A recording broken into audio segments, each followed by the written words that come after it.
Bonjour, une nouvelle de Guy de Maupassant. Les prisonniers. Aucun bruit dans la forêt que le frémissement léger de la neige tombant sur les arbres. Elle tombait depuis midi, une petite neige fine qui poudrait les branches d'une mousse glacée, qui jetait sur les feuilles mortes des fourrés un léger toit d'argent, étendait par les chemins un immense tapis moelleux et blanc, et qui épaississait le silence illimité de cet océan d'arbres. Devant la porte de la maison forestière, une jeune femme, les bras nus, cassait du bois à coups de hache sur une pierre. Elle était grande, mince et forte, une fille des forêts, fille et femme de forestier. Une voix cria de l'intérieur de la maison. « Nous sommes seuls ce soir, Bertine, faut rentrer. V'là la nuit, y a peut-être bien les Prussiens et des loups qui rôdent. » La bûcheronne répondit en fendant une souche à grands coups qui redressait sa poitrine à chaque mouvement pour lever les bras. « J'ai fini, maman, me v'là, y a pas de crainte, il fait encore jour. » Puis elle rapporta ses fagots et ses bûches et les entassa le long de la cheminée, ressortit pour fermer les auvents, d'énormes auvents en cœur de chêne, et rentrée enfin, elle poussa les lourds verrous de la porte. Sa mère filait auprès du feu, une vieille ridée que l'âge avait rendue craintive. « J'aime pas, dit-elle, quand le père est dehors.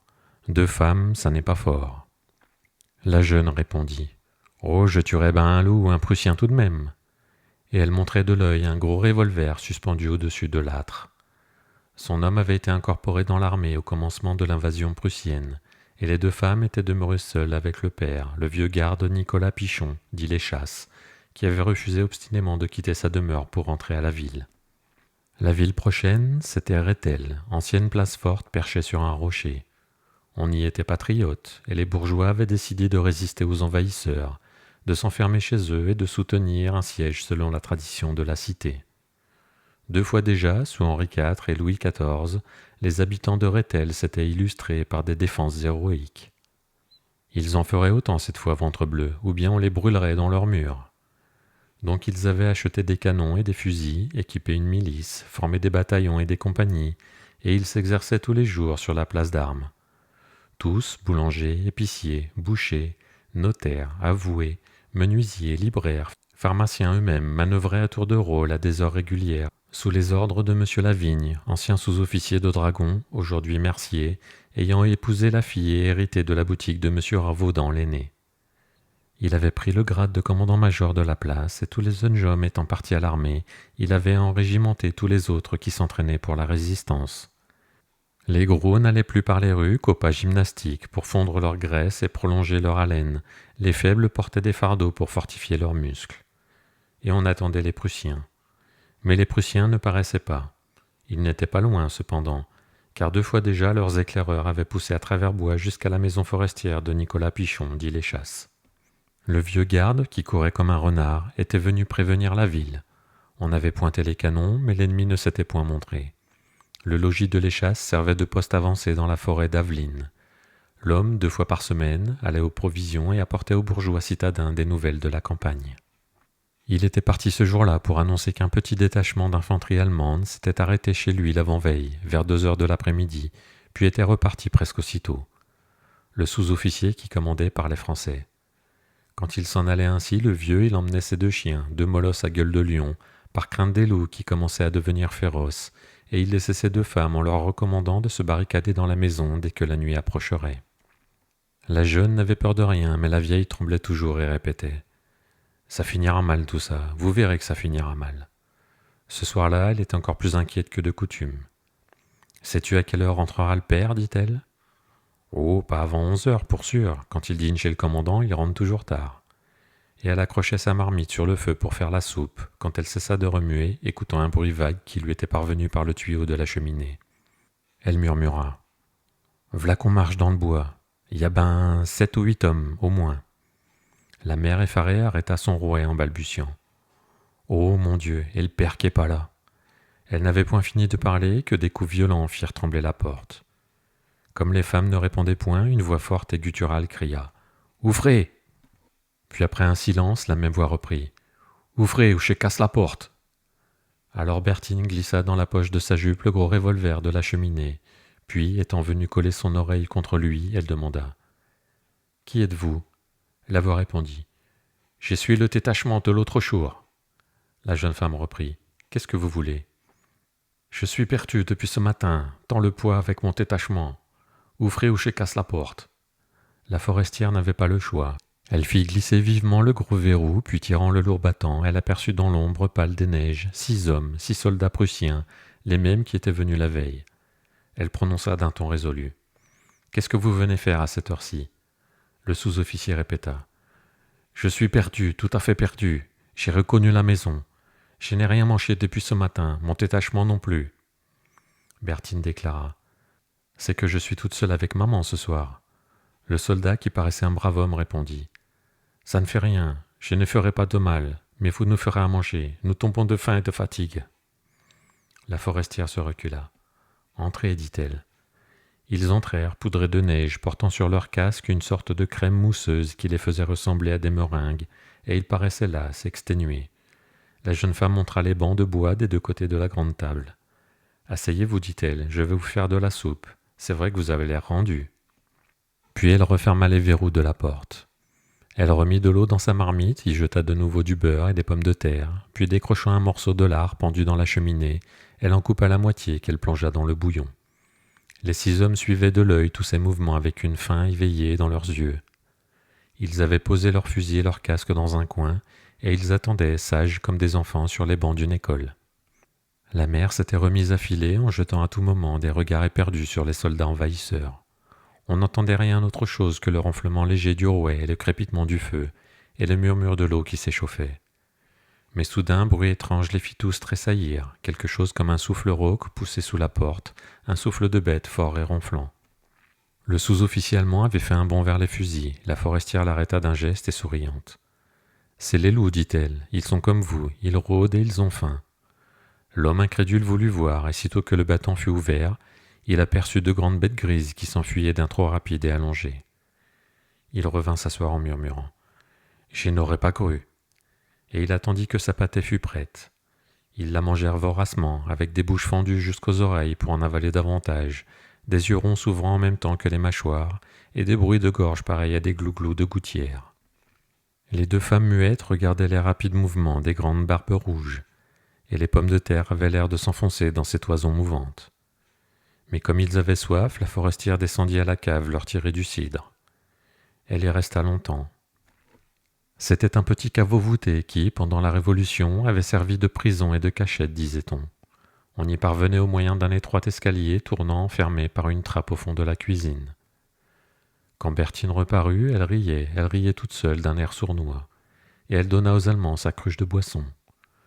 Puis elle soupa aussi avec sa mère à l'autre bout de la cuisine. Les soldats avaient fini de manger, ils s'endormaient tous les 6 autour de la table. De temps en temps, un front tombait sur la planche avec un bruit sourd, puis l'homme, réveillé brusquement, se redressait. Bertine dit au sous-officier. « Couchez-vous devant le feu, pardi, il y a bien de la place pour 6. Moi je grimpe à ma chambre avec maman. » Et les 2 femmes montèrent au premier étage. On les entendit fermer leur porte à clé, marcher quelque temps, puis elles ne firent plus aucun bruit. Les Prussiens s'étendirent sur le pavé, les pieds au feu, la tête supportée par leur manteau roulé, et ils ronflèrent bientôt tous les 6 sur 6 tons divers, aigus ou sonores, mais continus et formidables. Ils dormaient certes depuis longtemps déjà, quand un coup de feu retentit si fort qu'on l'aurait cru tirer contre les murs de la maison. Les soldats se dressèrent aussitôt, mais 2 nouvelles détonations éclatèrent, suivies de 3 autres encore. La porte du premier s'ouvrit brusquement, et la forestière parut, nu-pieds, en chemise, en jupon court, une chandelle à la main, l'air affolé. Elle balbutia. « V'là les Français, ils sont au moins 200. S'ils vous trouvent ici, ils vont brûler la maison. Descendez dans la cave bien vite, et faites pas de bruit. Si vous faites du bruit, nous sommes perdus. » Le sous-officier effaré murmura. « Je fais bien, par où faut-il descendre ?» La jeune femme souleva avec précaution la trappe étroite et carrée, et les 6 hommes disparurent par le petit escalier tournant, s'enfonçant dans le sol l'un après l'autre à reculons pour bien tâter les marches du pied.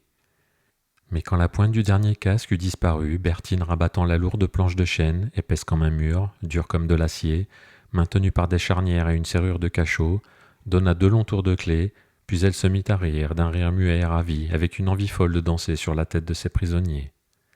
Il ne faisait aucun bruit, enfermé là-dedans comme dans une boîte solide, une boîte de pierre ne recevant que l'air d'un soupirail garni de barres de fer. Bertine aussitôt ralluma son feu, remit dessus sa marmite et refit de la soupe en murmurant. « Le père sera fatigué cette nuit. » Puis elle s'assit et attendit. Seul le balancier sonneur de l'horloge promenait dans le silence son tic-tac régulier. De temps en temps, la jeune femme jetait un regard sur le cadran, un regard impatient qui semblait dire « Ça ne va pas vite ». Mais bientôt il lui sembla qu'on murmurait sous ses pieds. Des paroles basses, confuses, lui parvenaient à travers la voûte maçonnée de la cave. Les Prussiens commençaient à deviner sa ruse, et bientôt le sous-officier remonta le petit escalier, vint heurter du poing la trappe. Il cria de nouveau « Ouvrez !» Elle se leva, s'approcha, imitant son accent. « Qu'est-ce que vous voulez ? Ouvrez ! Je n'ouvre pas !» L'homme se fâchait. « Ouvrez ou je casse la porte !» Elle se mit à rire. « Casse, mon bonhomme, casse, mon bonhomme !» Et il commença à frapper avec la crosse de son fusil contre la trappe de chêne fermée sur sa tête. Mais elle aurait résisté à des coups de catapulte. La forestière l'entendit redescendre, puis les soldats vinrent l'un après l'autre essayer leurs forces et inspecter la fermeture. Mais jugeant sans doute leurs tentatives inutiles, ils redescendirent tous dans la cave et recommencèrent à parler entre eux. La jeune femme les écoutait, puis elle alla ouvrir la porte du dehors et elle tendit l'oreille dans la nuit. Un aboiement lointain lui parvint. Elle se mit à siffler comme aurait fait un chasseur et presque aussitôt, 2 énormes chiens surgirent dans l'ombre et bondirent sur elle en gambadant. Elle les saisit par le cou et les maintint pour les empêcher de courir. Puis elle cria de toute sa force. « Ohé, père !» Une voix répondit, très éloignée encore. « Ohé, Bertine !» Elle attendit quelques secondes, puis reprit. « Ohé, père !» La voix plus proche répéta. « Ohé, Bertine !» La forestière reprit. « Passe pas devant le soupirail, il y a des Prussiens dans la cave. » Et brusquement, la grande silhouette de l'homme se dessina sur la gauche, arrêtée entre 2 troncs d'arbres. Il demanda inquiet. « Des Prussiens dans la cave ? Qui font ?» La jeune femme se mit à rire. « C'est ceux d'hier, ils s'étaient perdus dans la forêt, je les ai mis au frais dans la cave. » Et elle conta l'aventure, comment elle les avait effrayés avec des coups de revolver et enfermés dans le caveau. Le vieux, toujours grave, demanda. « Qu'est-ce que tu veux que j'en fassions à cette heure ?» Elle répondit. « Va quérir monsieur Lavigne avec sa troupe, il les fera prisonniers. C'est lui qui sera content. » Et le père Pichon sourit. « C'est vrai qu'il sera content. » Sa fille reprit. « T'as de la soupe, mange-la vite et puis repars. » Le vieux garde sa tabla et se mit à manger la soupe après avoir posé par terre 2 assiettes pleines pour ses chiens. Les Prussiens, entendant parler, s'étaient tus. Les chasses repartit un quart d'heure plus tard, et Bertine, la tête dans ses mains, attendit. Les prisonniers recommençaient à s'agiter. Ils criaient maintenant, appelaient, battaient sans cesse des coups de crosse furieux, la trappe l'inébranlable. Puis ils se mirent à tirer des coups de fusil par le soupirail, espérant sans doute être entendus si quelques détachements allemands passaient dans les environs. La forestière ne remuait plus, mais tout ce bruit l'énervait et l'irritait. Une colère méchante s'éveillait en elle. Elle eût voulu les assassiner, les gueux, pour les faire taire.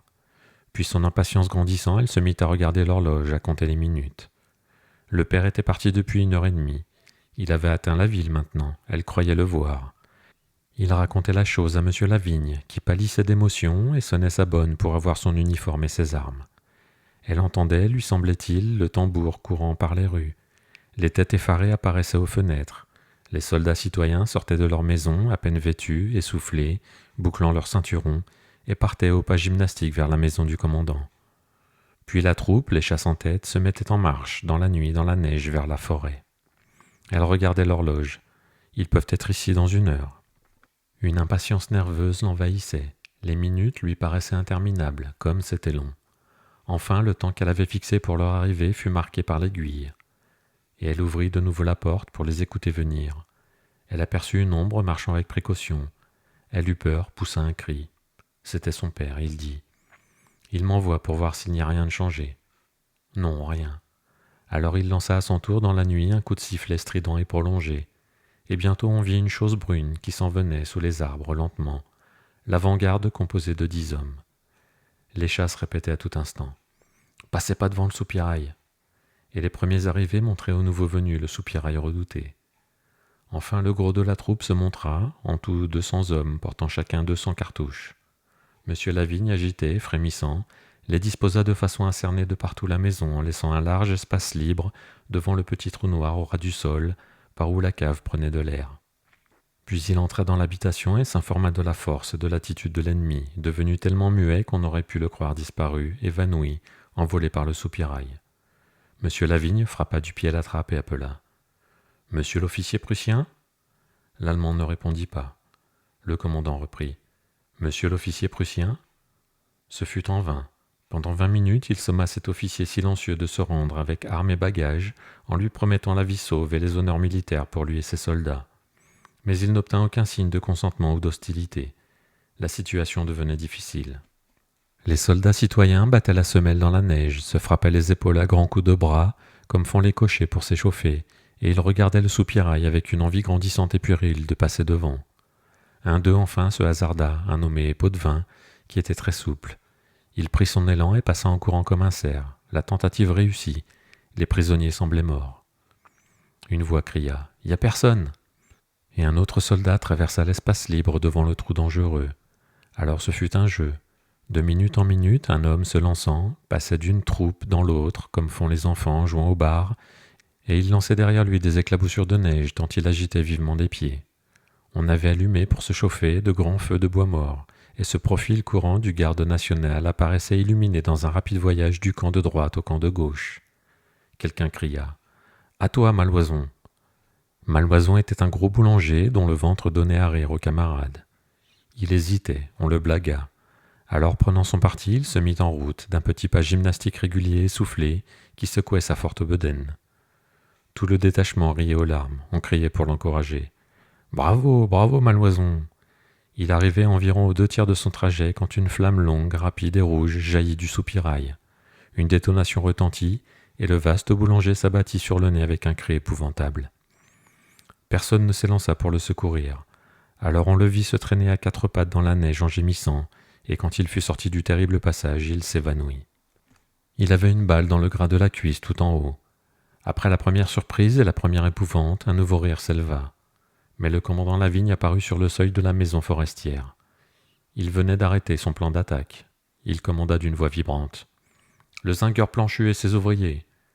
3 hommes s'approchèrent. « Décèle les gouttières de la maison !» Et en un quart d'heure, on eut apporté au commandant 20 mètres de gouttières.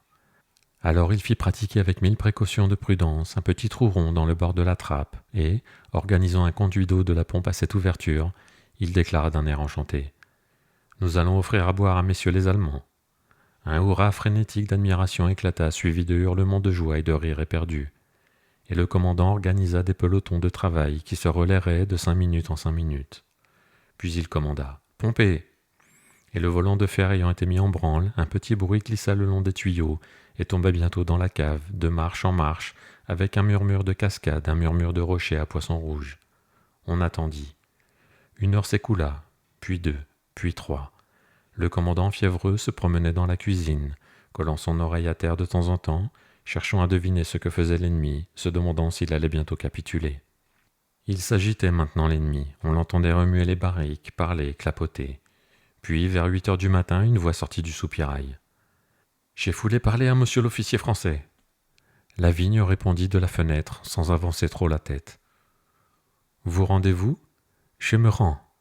Alors, passez les fusils dehors. » Et on vit aussitôt une arme sortir du trou et tomber dans la neige, puis 2, 3, toutes les armes. Et la même voix déclara. « Je n'ai plus, dépêchez-vous, je suis noyé. » Le commandant commanda. « Cessez !» Le volant de la pompe retomba immobile. Et, ayant empli la cuisine de soldats qui attendaient, l'arme au pied, il souleva lentement la trappe de chêne. 4 têtes apparurent, trempées, 4 têtes blondes aux longs cheveux pâles, et on vit sortir, l'un après l'autre, les 6 Allemands grelottants, ruisselants, effarés. Ils furent saisis et garrottés.